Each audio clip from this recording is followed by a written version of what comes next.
Merci, Monsieur le Président. Donc, après un repas très copieux, on va parler de régime. Il fallait peut-être parler de régime avant pour que les gens choisissent ce qu'ils vont manger.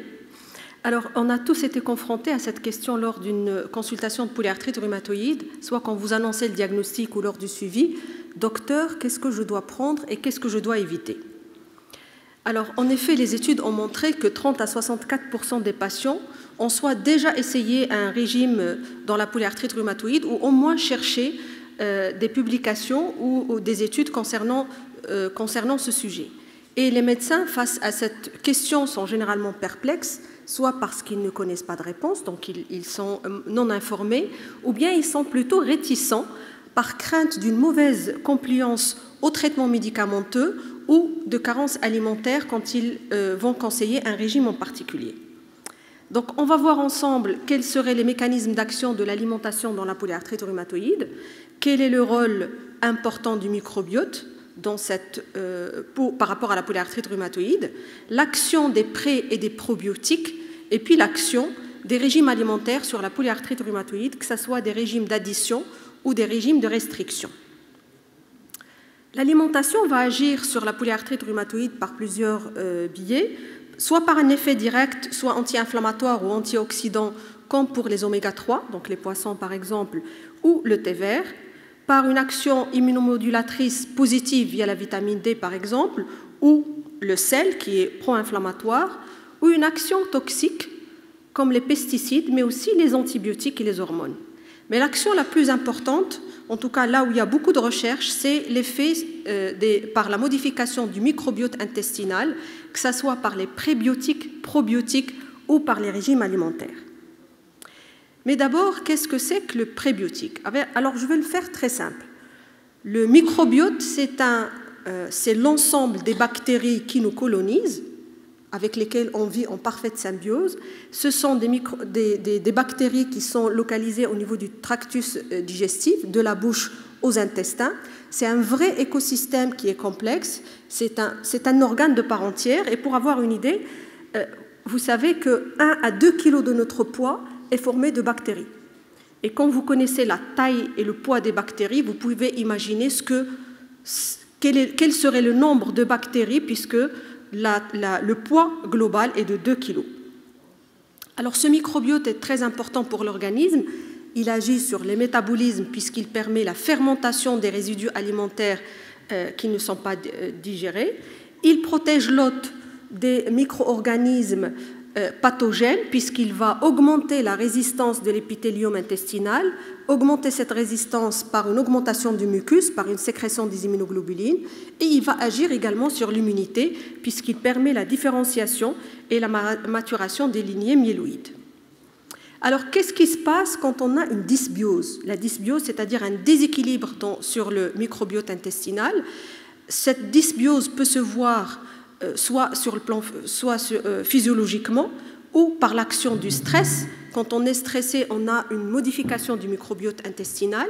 On peut avoir une modification de ce microbiote par des bactéries exogènes en donnant des probiotiques, mais aussi quand on prend des pesticides, des polluants et aussi de l'antibiothérapie. Vous savez que les antibiotiques sont très connus depuis très longtemps pour changer le microbiote intestinal.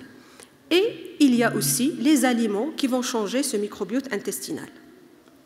Donc, quand il y a dysbiose, il y a des pathologies. Beaucoup d'études ont montré la relation importante entre dysbiose et pathologie. Et s'il y a des pathologies qui sont assez logiques du fait du tropisme intestinal, comme les MICI par exemple, la maladie cœliaque ou les colites inflammatoires, d'autres sont un peu plus surprenantes, telles que la relation entre la dysbiose et la dépression, ou avec les rhumatismes inflammatoires, notamment la polyarthrite rhumatoïde et le rhumatisme psoriasique. Donc, concernant la PR, quelle est la relation entre l'intestin et la polyarthrite rhumatoïde? Plusieurs études ont montré qu'il y a une dysbiose dans la polyarthrite rhumatoïde, c'est-à-dire qu'il y a une surestimation, donc une surreprésentativité des bactéries pro-inflammatoires et une sous-représentativité des bactéries anti-inflammatoires, mais on ne sait pas si cette dysbiose serait la cause de la polyarthrite rhumatoïde ou elle serait plutôt une adaptation de l'organisme à la réaction inflammatoire. comment on va agir par les aliments sur le microbiote dans la polyarthrite rhumatoïde? Et là, permettez-moi de présenter quelques définitions. On va parler de prébiotiques. Prébiotiques, ce sont des ingrédients alimentaires qui sont résistants à la digestion et qui vont induire une augmentation des probiotiques et une modification positive du microbiote intestinal. Et on connaît tous l'action de l'ail qui facilite la prolifération des bactéries anti-inflammatoires. Il y a les probiotiques, ce sont des micro-organismes vivants qui, lorsqu'ils sont administrés à bonne dose, vont entraîner un effet positif et bénéfique sur l'organisme. Et ces probiotiques peuvent être naturels. Donc, il y a dans les aliments qui sont enrichis, par exemple, en lactobacilles, en bifidus, vous connaissez les souches qui sont les plus connues comme action et qui ont une action probiotique. Alors, quels seraient les meilleurs aliments qui sont connus pour leur action probiotique? Et on va commencer donc par le plus ancien et le plus connu, c'est le yaourt fermenté. Et pour la petite histoire, Elie Mechnikov, qui est un biologiste russe qui était le directeur adjoint de l'Institut Pasteur à Paris, était le premier à remarquer que les Bulgares vivaient plus longtemps. Donc il y avait une prévalence de centenaires beaucoup plus importante chez les Bulgares par rapport aux autres. Et ce qui les caractérisait, ils mangeaient du lait fermenté, du yaourt fermenté tous les jours. Et il était le premier à attirer l'attention sur l'effet bénéfique des bactéries qui sont contenues dans le lait, et ça lui a valu le prix Nobel de médecine. Deuxième aliment, le kéfir, c'est un peu le yaourt, mais avec du lait de chèvre et qui est très populaire en Asie. Les choux et la choucroute auraient un effet probiotique naturel très bénéfique sur les intestins.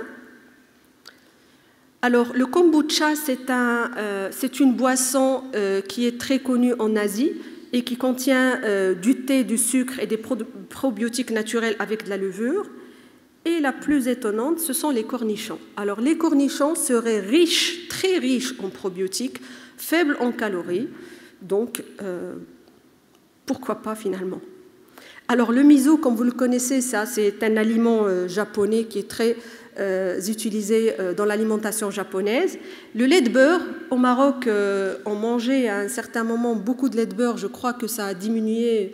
Et, il y a des études en tout cas qui montrent que le lait de beurre contient des probiotiques et qui seraient très intéressants sur le plan intestinal.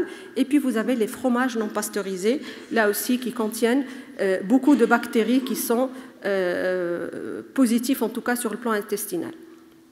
Alors dans le commerce, il y a des préparations qui contiennent plusieurs souches de bactéries qui seraient positives, en tout cas sur le plan intestinal. Vous avez ici quelques marques qui sont commercialisées au Maroc, dont le prix varie entre 26 dirhams et 200 dirhams et des posologies tout à fait variables. Donc il n'y a pas vraiment de consensus par rapport à la posologie et par rapport à la durée d'action. Est-ce que ça marche? Alors quand vous faites la littérature, vous mettez polyarthrite rhumatoïde et probiotiques, vous tombez sur 237 études qui ont été publiées sur PubMed. Mais en fait, les vraies études valables, il n'y en a que 5. Les études randomisées qui sont valables, il y a 5 études par rapport aux probiotiques. Et dans ces 5 études, donc, quand on poule les résultats, vous voyez déjà que les probiotiques utilisés sont différents d'une étude par rapport à une autre. Vous avez essentiellement le Lactobacillus acidophilus et le Lactobacillus casei. L'administration orale, donc les doses sont variables d'une étude par rapport à une autre, et la durée d'action varie entre 8 semaines et 12 mois. Alors, que montrent les résultats? Les résultats ne montrent aucun effet sur la CRP et les cytokines pro-inflammatoires, sauf une étude où vous voyez qu'on a une diminution de tous les cytokines pro-inflammatoires. Donc, pas d'effet sur la VS, mais par contre, cette méta-analyse montre une amélioration du DAS28 de 42%. Donc, résultat statistiquement significatif avec une diminution de l'indice articulaire et de l'indice synovial qui reste à la limite de la significativité. Donc, si on doit conclure par rapport aux probiotiques, ce sont probiotiques ou prébiotiques, ont une action anti-inflammatoire, anti-allergique, anti-infectieuse. Le problème, c'est que quand on voit des effets positifs dans les études, c'est un effet qui ne concerne que la souche qui a été étudiée. Donc ce n'est pas extrapolable à d'autres souches.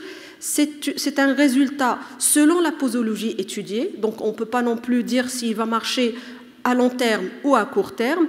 Et surtout, c'est une action qui n'est pas durable dans le temps. Donc quand on arrête de prendre le probiotique, on reprend la situation initiale. Donc, affaire à suivre. Alors, qu'en est-il des régimes alimentaires? Je vais commencer par le régime méditerranéen. Comme vous le savez, le régime méditerranéen, c'est un régime qui est riche en poissons, huile d'olive et végétaux. Donc, ici, à la tête de la pyramide, vous avez les viandes rouges et les produits laitiers. Donc, en principe, on consomme moins dans un régime méditerranéen de viande rouge et de produits laitiers. Alors, je vais commencer par cette étude suédoise, puisque c'est la plus connue et la plus citée dans la littérature, où les auteurs ont randomisé les patients en deux groupes. Un groupe qui prend le régime méditerranéen et un groupe qui suit le régime suédois. Alors, pour avoir une bonne compliance au traitement, les auteurs ont fourni les repas aux patients sous régime méditerranéen pendant 3 semaines, et après, ils leur ont montré par une diététicienne comment préparer un vrai régime méditerranéen. Alors, juste le régime suédois est très riche en produits laitiers. Donc, les auteurs ont demandé aux patients sous régime méditerranéen de diminuer d'une manière importante leur apport en produits laitiers. Alors, résultat, il y a après 12 semaines, une diminution très importante de tous les paramètres d'activité de la maladie, DAS28, amélioration de la qualité de vie, diminution de l'indice synovial, diminution de la douleur et diminution également de la CRP. Alors je note juste au passage que dans les deux groupes, il y avait 26 malades par groupe, donc un petit nombre de patients. Cet effet positif il n'y a eu une différence entre les deux groupes qu'après 6 semaines, ce qui suggère que l'effet se voit surtout à long terme. Là aussi, méta-analyse publiée en 2017. Et là, c'est un peu plus que ce qu'on a vu tout à l'heure par rapport aux probiotiques. Si vous mettez régime méditerranéen sur PubMed, je parle de PubMed, mettez régime méditerranéen et polyarthrite rhumatoïde, vous êtes à plus de 1000 articles publiés. Ceux qui sont exploitables, c'est 4 études. Donc 2 essais cliniques et 2 études de cohorte. Quand on voit les essais randomisés, vous avez l'étude suédoise et vous avez une autre qui ne montre pas d'action sur le DAS ni sur l'indice synovial, mais elle montre qu'il y a une diminution de la douleur, une amélioration de la qualité de vie et une amélioration de l'appréciation globale du patient. Donc, pour résumer, le régime méditerranéen paraît avoir un effet bénéfique chez les patients atteints de PR modérément active en association bien évidemment avec le traitement médicamenteux. Cette action serait expliquée par l'action anti-inflammatoire et antioxydante de l'huile d'olive, des oméga-3 qui sont dans le poisson et des légumes, mais à l'heure actuelle, il y a peu d'études et peu de recul pour en tirer des conclusions et pour pouvoir vraiment le recommander à nos patients. Régime de restriction, et je commence par le jeûne, que ce soit religieux, spirituel ou thérapeutique. Vous avez d'abord plusieurs types de jeûne. Vous avez le jeûne total, vous avez le jeûne intermittent où on jeûne 7 à 10 jours et puis qu'ensuite, c'est celui-là qui est le plus utilisé et décrit dans la littérature, et puis on reprend avec un régime qui est végétarien. Pourquoi le jeûne? Parce qu'il a été démontré que quand on a une carence énergétique, on a une diminution de l'apport de glucides, on commence à produire du corps cétonique, et ces corps cétoniques ont une action anti-inflammatoire qui est connue. Et il y a des cas rapportés dans la littérature d'une augmentation du cortisol sanguin en fin de nuit lors du jeûne, ce qui pourrait expliquer, entre autres, la diminution des articulations tuméfiées et de la CRP sous jeûne. Cette étude, un peu ancienne, elle est publiée en 91, mais au Lancet, a montré qu'un jeûne de 10 jours suivi de 13 mois de régime végétarien peut améliorer la douleur, mais pas à 3 semaines, plutôt à 13 mois. Et elle améliore également la raideur matinale, là aussi tendance à diminuer la douleur à 3 semaines, mais surtout ça devient significatif à 13 mois. Donc on pourrait avoir des résultats si on suit ce régime à long terme. Méta-analyse, 4 études, vous voyez que la durée va varier entre 3 mois et 13 mois. Les études sont positives concernant le VA douleur, donc il y a une amélioration de la douleur dans toutes les études, sauf celle qui n'a duré que 3 mois. Là aussi, ce sont des jeûnes intermittents, c'est-à-dire 7 à 10 jours de jeûne suivis par le régime végétarien. Donc, conclusion, très peu d'études cliniques, généralement de qualité médiocre. À long terme, parce que le résultat se voit à long terme, il y a un risque de carence, perte de poids qui pourrait être néfaste par rapport à quelqu'un qui a une polyarthrite rhumatoïde. Alors j'ai cherché Ramadan et polyarthrite rhumatoïde, aucune étude n'a été réalisée dans ce sens. Deuxième régime de restriction, c'est le régime sans gluten. Comme vous le savez, le gluten peut entraîner des pathologies comme la maladie cœliaque, les dermatites herpétiformes, et puis vous avez toutes les allergies au blé, les allergies respiratoires et alimentaires. Et ce qui est le plus surprenant, si vous êtes patient atteint de polyarthrite rhumatoïde et vous voulez savoir qu'est-ce qu'il y a dans la littérature, bien évidemment, vous ne rentrez pas sur PubMed, mais vous rentrez sur Google et vous mettez PR et régime. Celui qui sort le plus, c'est ce régime, le régime du docteur Senialé. On lui attribue toutes les vertus incroyables, ça marche très bien dans la polyarthrite rhumatoïde, dans les cancers, dans la dépression. En tout cas, ça marche surtout. Vous avez beaucoup de livres, aussi bien écrits par l'auteur lui-même que par d'autres auteurs qui montrent quelles sont les recettes du régime du docteur Senialé. C'est quoi ce régime? C'est un régime sans gluten, mais aussi sans produits laitiers, avec ils conservent donc les céréales non mutées comme le riz et le sarrasin. Ils utilisent une huile à pression froide.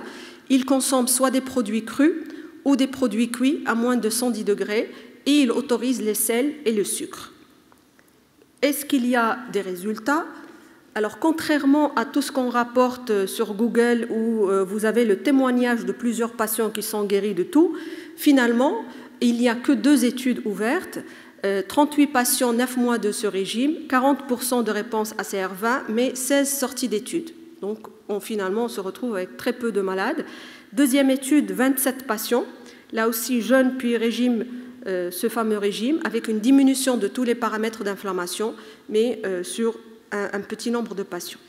Et puis, vous avez cette étude qui a montré que, donc là, les patients ont été randomisés à prendre un régime normal ou le fameux régime docteur Senialé, et il montre à la fin qu'à 12 mois, vous voyez les P qui sont significatifs, c'est-à-dire qu'il y a une diminution de l'indice synovial, de l'indice articulaire, de l'EVA douleur, de la CRP et des lipides, donc LDH, cholestérol, triglycérides, alors qu'il ne se passe rien dans le groupe contrôle, sauf que, au fait, ils se sont comparés, ils n'ont pas comparé les 2 groupes entre les deux, ils ont fait une comparaison dans chaque groupe. C'est-à-dire que dans le groupe diète, ils ont comparé l'état initial versus état à 12 semaines, et dans le groupe contrôle, là aussi, initial versus. Or, on sait que dans les statistiques, si vous voulez, dans les études randomisées, ou dans les vraies études, quand vous voulez comparer, quand vous avez un groupe où vous comparez avec un groupe, vous comparez le résultat final du groupe A versus le résultat final du groupe B. Donc, il ne faut pas tirer des conclusions hâtives par rapport à cette étude. Et puis surtout, il y a des effets secondaires de ce régime. Il y a des carences alimentaires. L'hypocalorie va entraîner des désordres alimentaires, donc soit une perte de poids ou plutôt une prise de poids. On a une modification du microbiote par rapport à ce régime et on ne sait pas si cette modification serait positive ou négative. Le coût est très élevé et puis la qualité de vie, vous imaginez, un régime sans gluten, c'est à chaque fois on doit surveiller ce qu'on mange et donc ce n'est pas du tout facile à suivre. Donc est-ce qu'à l'heure actuelle on va croquer la vie sans gluten? Pour le moment, il y a peu d'études concluantes avec des effets secondaires, donc je crois c'est en tout cas parmi tous ceux qu'on a vus, c'est celui qu'il ne faut pas du tout recommander aux patients.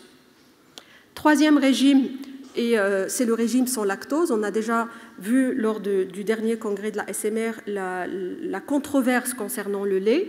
Ici, dans la polyarthrite rhumatoïde, il y a une étude en crossover chez 112 patients. Les patients ont pris 4 semaines avec 3 produits laitiers, washout, et puis 4 semaines sans laitage, aucune différence sur la CRP et sur les cytokines pro-inflammatoires. Revue de la littérature sur cette étude, chez des patients qui sont obèses, pas d'impact du produit laitier par rapport au TNF, au CRP et à l'IL6, aucune étude contrôlée dans la polyarthrite rhumatoïde. Donc là aussi, il faut déconseiller l'exclusion des produits laitiers. Surtout, ce sont des patients qui sont à risque de faire une ostéoporose. Donc, s'ils ne prennent pas des produits laitiers, au moins, il faudrait proposer une supplémentation et ils doivent suivre une supplémentation vitamino-calcique.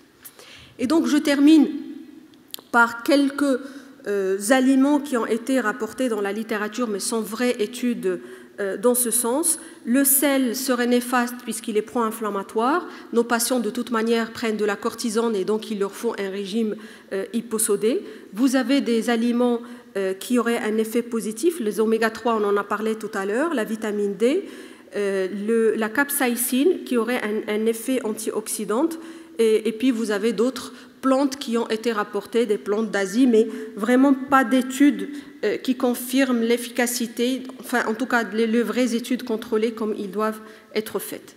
Donc, pour conclure, les régimes alimentaires, conclusion peu claire parce qu'il y a peu d'études randomisées contrôlées, ce sont des cas rapportés dans la littérature ou des petites études de suivi, donc sans contrôle. Et quand vous avez des études contrôlées, on a de nombreux biais. Vous avez le faible effectif des patients, l'impossibilité du double aveugle, parce que finalement on sait ce qu'on mange, les sorties d'études qui sont très fréquentes puisqu'il y a une très mauvaise compliance au traitement. Il est difficile de changer les habitudes alimentaires des individus et on a vu que l'effet se voit surtout à long terme, donc les gens généralement ne suivent pas ça à long terme. Dans ces études, il est nécessaire de poursuivre les traitements de fond et on peut même les changer, ce qui fait que quand on analyse, on a des difficultés à analyser, on a des biais par rapport à ça. Donc, qu'est-ce qu'on doit répondre à nos patients? En vue de la littérature, actuellement, il est difficile de leur proposer un régime en particulier, mais parfois il y a des patients qui viennent vous dire j'ai enlevé ça ou j'ai ajouté ça et ça et je me sens bien. Donc il faudrait peut-être leur laisser la liberté de prendre le régime, de suivre le régime qu'ils veulent, à condition bien évidemment, et il faudrait vraiment insister sur ça, que ça ne dispense pas de poursuivre les traitements médicamenteux, parce qu'il y a une tendance, en tout cas au Maroc, que les gens vont plutôt sur tout ce qui est naturel, et donc il faut insister sur le fait que le traitement médicamenteux est important. Toutefois, il est toujours souhaitable de privilégier les acides gras polyinsaturés et les oméga-3. Régime méditerranéen, nous sommes dans un pays méditerranéen, et donc on n'est pas très loin du régime, il faudrait juste ajuster poisson par rapport à viande rouge. Et si vous avez des patients qui sont sous régime avec éviction des produits laitiers, on peut les laisser tranquilles, mais par contre, il faudrait conseiller un apport en calcium et en vitamine D. Je vous remercie.